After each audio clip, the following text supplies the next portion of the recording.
যদি আপুনি তেতিয়াই আমাক 2010 চনত যেতিয়া গুৱাহাটী জনতা ভৱনত ৰাতি 7 বজাত লগ কৰিছোঁ তেতিয়াও আপুনি কৈছে যে তহঁতি একমুঠি হৈ কাম কৰি থাক মই চাম গতিকে আমাক তেতিয়াও নক'লে যে তহঁতি কাম নকৰিবি কিন্তু আপুনি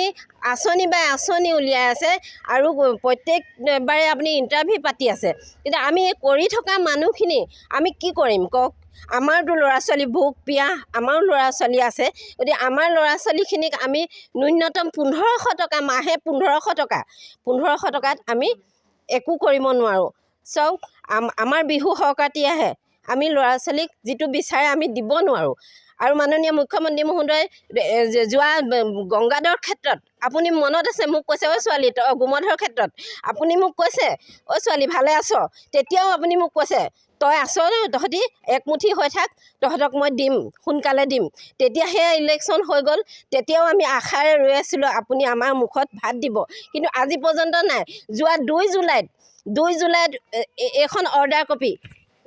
ডাইৰেক্টৰ অফিচৰ পৰা ওলাইছে গুৱাহাটী ডাইৰেক্টৰ অফিচৰ পৰা যে ছেক্ৰেটাৰী তাৰ পৰা চাইন কৰা আছে তেওঁলোকে কৈছে যে আমি fix pay 5 years above 10 years above আৰু বিল'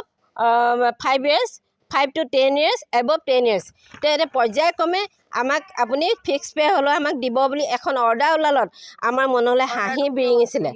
কিয় উলিয়াইছিলে যদি মেনেজিং কমিটিয়ে আমাক লৈছিলে মেনেজিং কমিটিয়ে চাব লাগে তেনেহ'লে এই অৰ্ডাৰবিলাক বাৰ আমাৰ হাতৰ পৰা জইণ্ট ডাইৰেক্টৰ অফিচত আমাক এই আই কাৰ্ড প্ৰদান কৰি এখন আমাক সাধাৰণ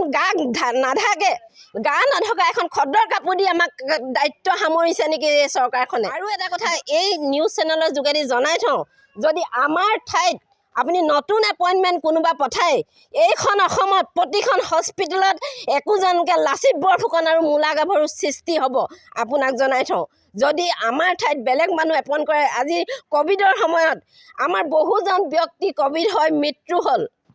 এই স্বাস্থ্য সেৱাত এই ক'ভিডৰ সন্মুখত যুদ্ধ কৰি মৃত্যু হৈ গ'ল দৰমহা নোপোৱাকৈ গতিকে আমিও ক'ভিডৰ সময়ত যুদ্ধ কৰি আমিও আজি পৰ্যন্ত আমি এই 1500 টকাত আমি ভাত মুঠি যোৱা মাৰিব নোৱাৰাকৈ আমি চলি আছোঁ বেজ পৰিধান কৰিছোঁ 2 ডিচেম্বৰৰ পৰা 11 ডিচেম্বৰলৈকে আৰু এই 11 ডিচেম্বৰলৈকে যদি আমি ক'লা বেজ পৰিধান কৰি এই স্বাস্থ্যসেৱা নকৰোঁ হস্পিটেলবিলাক দুৰ্গন্ধ হ'ব যিহেতুকে আমাৰ অবিহনে হস্পিটেলবিলাক নচলে গতিকে আমি 11 ডিচেম্বৰলৈকে এই আমি যিটো